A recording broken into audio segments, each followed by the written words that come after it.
हाजी रंगरेज साहब, बांग्लादेश से तुलना करने पर भी असदुद्दीन ओवैसी साहब ने आपत्ति जताई है कि भाई योगी को बांग्लादेश से तुलना नहीं करनी चाहिए थी। मेरा सवाल यह है कि जब योगी बांग्लादेश से तुलना करते हैं तो आप योगी को टोक देते हैं, आप चाहते हैं योगी बांग्लादेश की बात न करें, वहां पर हिंदुओं पर हो रहा अत्याचार उसकी बात न करें, लेकिन जब वहां पर हिंदुओं पर अत्याचार हुआ तब असदुद्दीन ओवैसी कुछ नहीं बोले।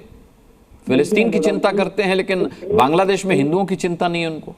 देखिए, भाजपा में एक होड़ लगी हुई है कि कौन कितनी मुसलमानों से नफरत कर सकता है और कितनी बयानबाजी कर सकता है, और उसमें ये चल रहा है कि कौन देश में सबसे ज्यादा चल रहा है। तो योगी जी ये चाहते हैं, देश के पीएम बनना चाहते हैं, तभी आप एक संविधान की शपथ लेकर और आप 80-20 की बात करते हैं, शमशान कब्रिस्तान की बात करते हैं, तो आप ये दिखाते हैं कि किस तरीके से आप जो है पोलराइज वाली और तुष्टीकरण की राजनीति करते हैं।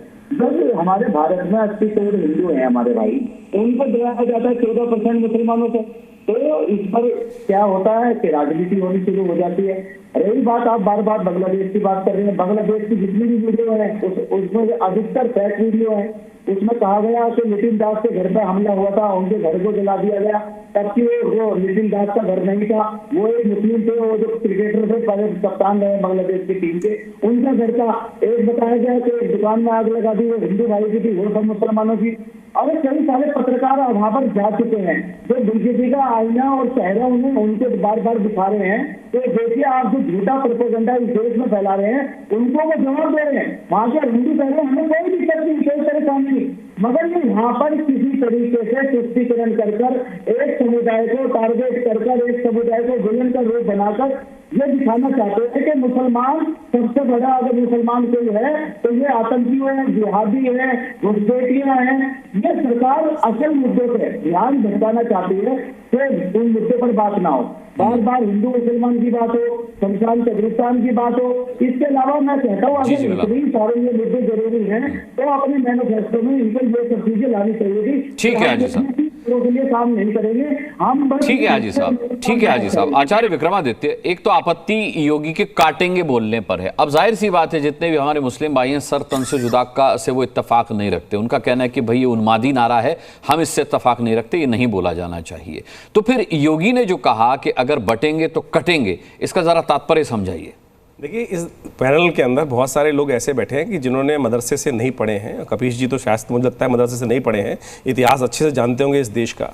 अगर इतिहास पढ़ा होगा तो उसमें ये साफ साफ बताया गया है कि हिंदुस्तान की सेनाएं, भारत की सेनाएं, रजवाड़ों की सेनाएं कैसे कटी, किसने काटा, कब काटा, कटी थी भाई, किसने कटी थी? क्योंकि बटे हुए थे, कोई एक दूसरे की हेल्प करने नहीं आता था, कोई सहायता करने नहीं आता था। वो मर रहा है, मरने दो। पृथ्वीराज से लेकर लगातार जितने भी राजस्थान के अंदर या क्षेत्र पूरे भारत के अंदर जितने भी राज्य रहे, उन सब की सेनाओं को काटा गया। चाहे वो गजनी आया, चाहे वो गौरी आया, चाहे वो मुगल आए, काटा भैया, काटा।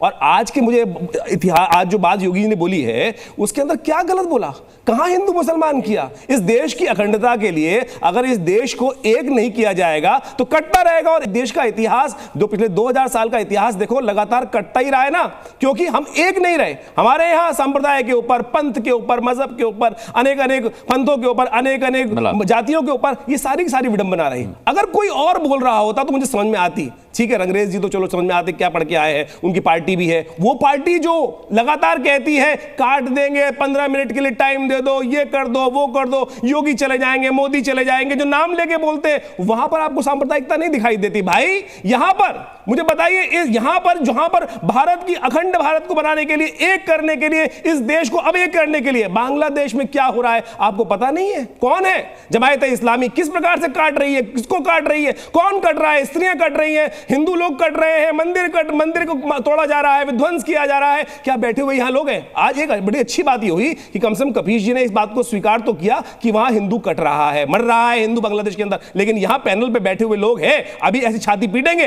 कोई नहीं मर रहा है, फेक नैरेटिव है।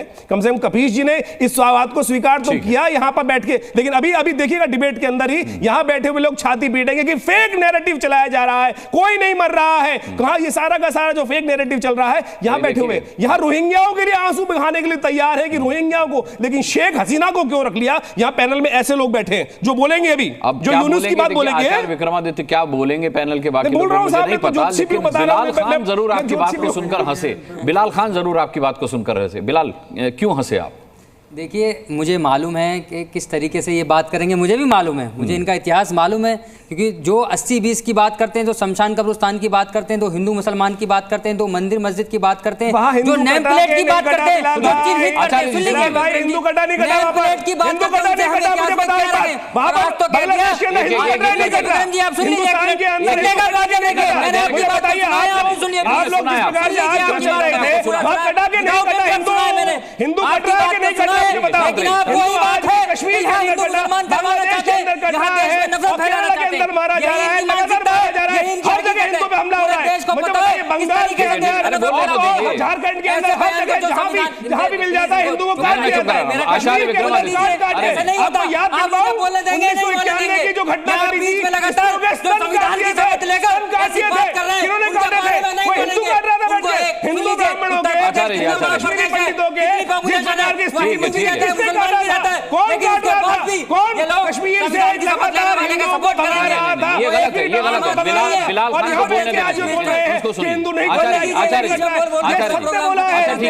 ठीक है, सत्य बोला। बिलाल खान को बोल लेने दीजिए, वो आपके बीच में नहीं बोले, आपत्ति उनको भी थी, लेकिन उन्होंने जताई अपनी बारी पर। मैं चाहता हूं अपनी बारी पर जताए, बहुत अच्छी डिबेट होगी ये, आप लोग बहुत सभी गणमान्य हैं, बहुत ज्ञानी लोग हैं मेरे साथ आज। बिलाल, अपनी बात पूरी कीजिए। देखिए, जो संविधान की शपथ लेने के बाद उत्तर प्रदेश के चीफ मिनिस्टर की बात हो रही है, यहाँ कोई एक आम इंसान की बात नहीं हो रही है कि कुछ भी उठा के कुछ भी बोल दिया। ऐसे तो बहुत सारे लोग हैं जिनको छोड़ देते हैं, लगातार हिंदू मुसलमान करते हैं, इतने जैसे कपिल मिश्रा हो गए, इस तरीके से जाते हैं देश में दंगे हो, लगातार उनका इतिहास है, लेकिन उन पर कभी कोई कार्रवाई नहीं होती। हमने ये कहा कि योगी जी का जो इतिहास रहा है, इस तरीके से वो लगातार ऐसे ही घृणा कर बयान देकर देश में माहौल खराब कराना चाहते हैं। उनके पास कोई मुद्दे नहीं बचे, क्योंकि उनको इलेक्शन के अंदर दिख गया कितना लॉस हुआ है, अब उनको आने वाले इलेक्शन में यही बयान देने